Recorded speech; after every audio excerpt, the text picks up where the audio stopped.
গুই সাপ জাতীয় একটা প্রাণীর কথা সহিহ বুখারীতে এসেছে, যেটা আমাদের বাংলাদেশে অনেক এলাকায় সান্ডা বলে থাকে। তো এই গুই সাপ জাতীয় প্রাণী খাওয়া কিন্তু হারাম নয়। আমরা সহিহ বুখারীর বর্ণনায় জেনেছি যে আল্লাহ রাসূল সাল্লাল্লাহু আলাইহি ওয়াসাল্লামের স্ত্রী মাইমুনা রাদিয়াল্লাহু তাআলা আনহার বাসায় আল্লাহ রাসূল সাল্লাল্লাহু আলাইহি ওয়াসাল্লাম সহ অনেক সাহাবারা খেতে বসেছিলেন। সেখানে একটা প্লেটে গুই সাপকে ফ্রাই করে দেওয়া হয়েছিল। তো রাসূল সাল্লাল্লাহু আলাইহি ওয়াসাল্লাম খেয়াল না করে সাধারণ গোশত মনে করে সেখানে তিনি হাত দিচ্ছিলেন। তখন অনেক সাহাবারা, মহিলা সাহাবারা বললেন, ইয়া রাসূলুল্লাহ, এটা তো দব, এটা তো গুই সাপ। এই কথা শুনে আল্লাহ রাসূল সাল্লাল্লাহু আলাইহি ওয়াসাল্লাম সেখান থেকে হাতটা সরিয়ে নিলেন। তো এই দৃশ্য দেখে খালিদ ইবনে ওয়ালিদ রাদিয়াল্লাহু তাআলা আনহু উনি জিজ্ঞেস করলেন, ইয়া রাসূলুল্লাহ, গুই সাপ খাওয়া কি হারাম?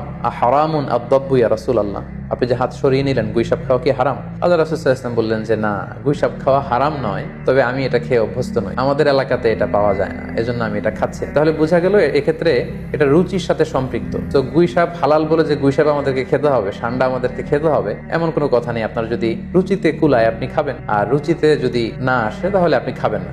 কোনো স্কলাররা বলেছেন যে সাগরের প্রাণী খাওয়া তখন জায়েজ হবে যদি সেটা সবসময় সাগরে বসবাস করে, অর্থাৎ সেটা জলজ প্রাণী হতে হবে। কিছু সময় জলে থাকে, আবার কিছু সময় স্থলে থাকে, এ জাতীয় প্রাণী খাওয়া যাবে না। যেমন ব্যাঙের কথা ওনারা উল্লেখ করেছেন, আল্লাহ রাসূল সাল্লাল্লাহু আলাইহি ওয়াসাল্লাম ব্যাঙ হত্যা করতে নিষেধ করেছেন, আর যে প্রাণী হত্যা করা নিষেধ সেটা খাওয়াও নিষেধ, সো ব্যাঙ খাওয়া যাবে না। এক্ষেত্রে ওনারা কুমিরের কথা উল্লেখ করেছেন, কারণ কুমির পানিতেও থাকে আবার ডাঙ্গাতেও থাকে, আর কুমির হচ্ছে খুবই ফেরোসাস, খুবই হিংস্র প্রকৃতির প্রাণী। সো এটার গোশত খেলে ওইটার একটা অ্যাটিটিউড মানুষের মধ্যেও চলে আসতে পারে। এজন্য শুধু মালিকি মাযহাবে কুমির খাওয়াকে ওনারা অ্যালাউ করেছেন, বাকি সব স্কলাররা কুমির খেতে নিষেধ করেছেন। এক্ষেত্রে আমরা কচ্ছপের কথা উল্লেখ করতে পারি। কচ্ছপ শুধু পানিতেই থাকে না, কচ্ছপ পানিতেও থাকে, আবার কচ্ছপ স্থলেও থাকে। তো এক্ষেত্রেও স্কলাররা কচ্ছপের ব্যাপারে দ্বিমত পোষণ করেছেন। তবে শাফি মাযহাবে কচ্ছপ খাওয়া জায়েজ, তবে সেক্ষেত্রে ওনারা শর্ত আরোপ করেছেন যে এটাকে স্লটার করে, জবাই করে তারপরে কচ্ছপের মাংস খেতে হবে। শামুকের কথা, ঝিনুকের কথা, কাঁকড়ার কথা, সো এগুলো খাওয়া হানাফি স্কুল অফ থটে মাকরু বলা হয়েছে।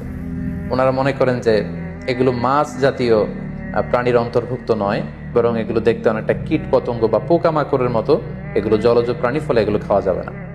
তো এক্ষেত্রে এটা রুচির ব্যাপার। আমরা যদি গোটা বিশ্বে দেখি যে মেজরিটি মুসলিম কান্ট্রিতে কাঁকড়া খাওয়া হচ্ছে, অনেক স্কলারদেরকেও আমরা দেখেছি ওনারা কাঁকড়া খাচ্ছেন, ওনারা স্কুইড খাচ্ছেন, অক্টোপাস খাচ্ছেন। তো সেক্ষেত্রে আমাদের রুচিতে যদি ভালো লাগে তাহলে আমরা খেতে পারি। অনুরূপভাবে যেহেতু সাগরের মাছ হিসেবে হাঙ্গর মাছ, তিমি মাছের ব্যাপারে অনেকে আমাদের কাছে জানতে চায়, আমরা বলবো যে হাঙ্গর মাছ খাওয়া, তিমি মাছ খাওয়াও হালাল যদি আপনার রুচিতে আসে। হালাল বলেই যে খেতে হবে এমনটা নয়। সেক্ষেত্রে আমরা সহিহ বুখারী এবং মুসলিমের একটা চমৎকার হাদিসের কথা এখানে উল্লেখ করতে পারি।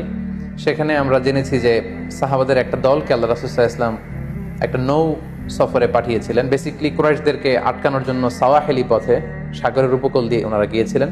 সাথে খাবার ছিল না, খেজুর ছিল, খেজুর শেষ, গাছের পাতা পেরে পেরে ওনারা খেতেন।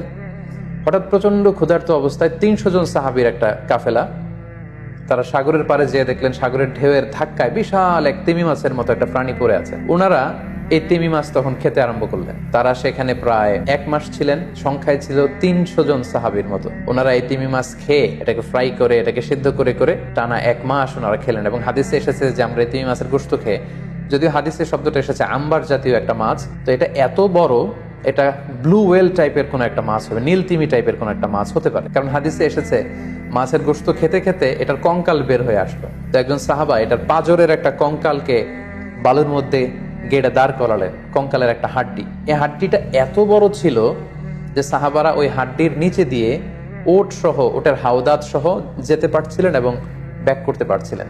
তাহলে সেই তিমি মাছের কঙ্কালের স্কেলিটনের পাজরের হাড্ডিটা কত বড় ছিল, সেখান থেকে আমরা বুঝতে পারি এটা তিমি টাইপের কোন একটা মাছ হবে। সফর শেষ করে ওনারা যখন মদিনায় আসলেন, তখন আল্লাহ রাসূল সাল্লাল্লাহু আলাইহি ওয়াসাল্লামকে ওনারা পুরো ঘটনার বৃত্তান্ত খুলে বললেন এবং জিজ্ঞেস করলেন, ইয়া রাসূলুল্লাহ, এই যে এত বড় তিমি মাছের মতো একটা মাছ যে আমরা খেয়েছি, আমরা তো জানি না এত বড় মাছ এটা খাওয়া শরীয়তে বৈধ কিনা। আল্লাহর হাবিব সাল্লাল্লাহু আলাইহি ওয়াসাল্লাম বললেন, এটা বৈধ, তিমি জাতীয় মাছ এগুলো খাওয়া বৈধ, এটা আল্লাহ তাআলা তোমাদের জন্য রিজিক হিসেবে রেখেছিলেন। সহিহ মুসলিমে যেই বর্ণনাটা এসেছে, তিনি বললেন যে হুয়া রিজকুন আখরাজাহুল্লাহু লাকুম, এটা আল্লাহর পক্ষ থেকে তোমাদের জন্য নির্ধারিত একটা রিস্ক। এবং আল্লাহ রাসূল সাল্লাল্লাহু আলাইহি ওয়াসাল্লাম বললেন, ফাহাল মাআকুম মিন লাহমি, ওই মাছের গোশত তোমরা যে প্রিজার্ভ করেছিলে ওইখান থেকে কি তোমাদের কাছে কিছু আছে? সাহাবারা বললেন, জি, আমাদের কাছে সেই মাছের কিছু অংশ এখনো আছে। আল্লাহ রাসূল সাল্লাল্লাহু আলাইহি ওয়াসাল্লাম বললেন, তাহলে আমাকে কিছু দাও, ফাতুতঈমুন, আমাকে কিছু খাওয়াও। ক্বালা ফাআরসালনা ইলা রাসূলিল্লাহি সাল্লাল্লাহু আলাইহি ওয়াসাল্লাম মিনহু ফাআকালা, তারা তাদের বাড়ি থেকে সেই মাংসের কিছু অংশ এনে রাসূল সাল্লাল্লাহু আলাইহি ওয়াসাল্লামকে দিলেন, পাঠালেন, এবং সেই তিমি মাছের গোশত থেকে আল্লাহ রাসূল সাল্লাল্লাহু আলাইহি ওয়াসাল্লাম নিজে ভক্ষণ করলেন। সম্মানিত, শুধু এই লম্বা হাদিসটি থেকে আমরা জানতে পারলাম যে সাগরের এই হাঙ্গর মাছ, তিমি মাছ, যেগুলো অনেক বড় বড় মাছ, এগুলো খাওয়া বৈধ। যেহেতু সাগরের সব প্রাণী খাওয়া আল্লাহ তাআলা আমাদের জন্য জায়েজ করেছেন।